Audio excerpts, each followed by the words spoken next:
एक तरफ तो रूस और यूक्रेन के बीच विवाद गहराया जा रहा है, दूसरी तरफ इस पूरे अंतर्राष्ट्रीय मसले पर भारत की कूटनीति की तारीफ भी हो रही है।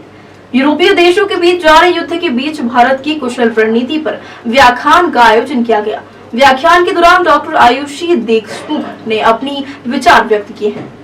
रूस और यूक्रेन के बीच का विवाद क्या तीसरे विश्व युद्ध की आहट है? ऐसे में भारत क्या इन हालातों के बीच अपनी कूटनीति में सफल साबित हो पाया है? ऐसे ही सवालों के जवाब के लिए इंदौर में व्याख्यान आयोजित किया गया। व्याख्यान में जानी मानी विचारक डॉक्टर आयुषी देशमुख ने अपने विचार व्यक्त किए और इस दौरान डॉक्टर आयुषी देशमुख ने कहा है कि रूस, अमेरिका, यूक्रेन के साथ ही चीन जैसे देशों के बीच भारत ने अपनी कुशल रणनीति साबित कर दिया है कि अंतर्राष्ट्रीय राजनीति में भारत को हल्के में नहीं लिया जा सकता।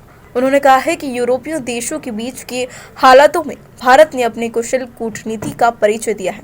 कार्यक्रम का संचालन बबलू शर्मा ने करते हुए इस महत्वपूर्ण विषय की ठोस प्रस्तावना भी रखी है।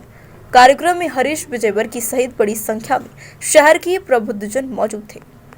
अमेरिका स्वयं ही मतलब रूस का जो युद्ध चल रहा है या रूस और यूक्रेन में जो युद्ध चल रहा है उसमें अमेरिका ने खुद भारत को रूस के सामने खड़ा किया और रूस से मध्यस्थता करने की बात की।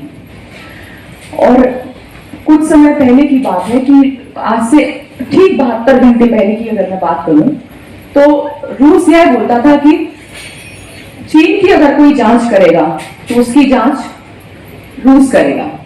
और वही रूस आज अपनी वैदेशिक एवं वैश्विक नीति को बदलने के लिए तैयार हुआ।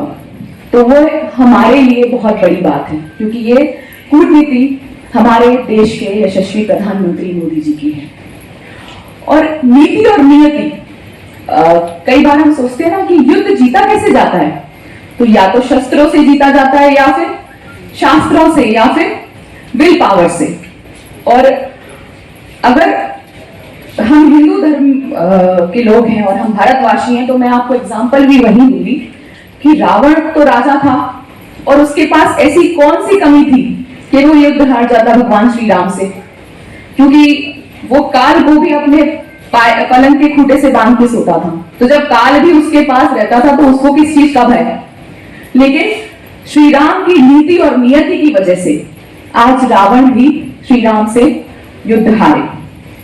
और नीति और नियति की अगर हम बात करें तो यशस्वी मोदी जी की बहुत सारी ऐसी नीतियां हैं कि जो आज हमारा देश विश्व में कई जगह पर जाना जाता है। आज अमेरिका, रूस, चीन और भारत समानता का व्यापार कर रहे हैं और उस समानता के व्यापार में ऐसी बहुत सारी चीजें हैं जो भारत किसी से कम नहीं है। हमारी वैचारिक समानता, हमारी वैचारिक सभ्यता आज सभी देशों के सामने है। रशिया और यूक्रेन के अंदर जो युद्ध हो रहा है उसके परिणति में एक विश्व युद्ध का माहौल खड़ा हुआ है। अभी हमने जो गीत सुना उस गीत के बोल थे, वो बोल भी इस समय विश्व के सभी नागरिकों की एक ईश्वर से दुआ थी कि ये परिस्थितियां विश्व में ना बने। हमने पिछले दिनों देखा कि पिछले 1 महीने से 2 महीने से विश्व के कई देशों द्वारा अपनी अपनी प्रतिक्रिया इस युद्ध के ऊपर, इस विवाद के ऊपर करी जा रही है। विश्व के कई शक्तिशाली देश, पीछे आप देख रहे होंगे कई बड़े देशों के राष्ट्रनायक जो पूर्ण रूप से विकसित राष्ट्र हैं, विश्व के ताकतवर राष्ट्र हैं, सबकी अपनी अपनी प्रतिक्रिया है। कई समय तक वो लोग यूक्रेन के साथ खड़े होने की बातें करते रहे, मगर जब युद्ध छिड़ा तो कहीं ना कहीं उनकी भूमिका नकारात्मक नजर आई। इन सभी के बीच इस पूरे विश्व में एक अगर नई बात उभर कर आई तो वो हमारे देश के जननायक श्री नरेंद्र मोदी जी की भूमिका। किसी भी राष्ट्र का नेतृत्व करता अपनी भूमिका से अपने देश का मान बढ़ा सकता है और किस तरीके से मान घटा सकता है, ये इस युद्ध के दौरान हमने देखा।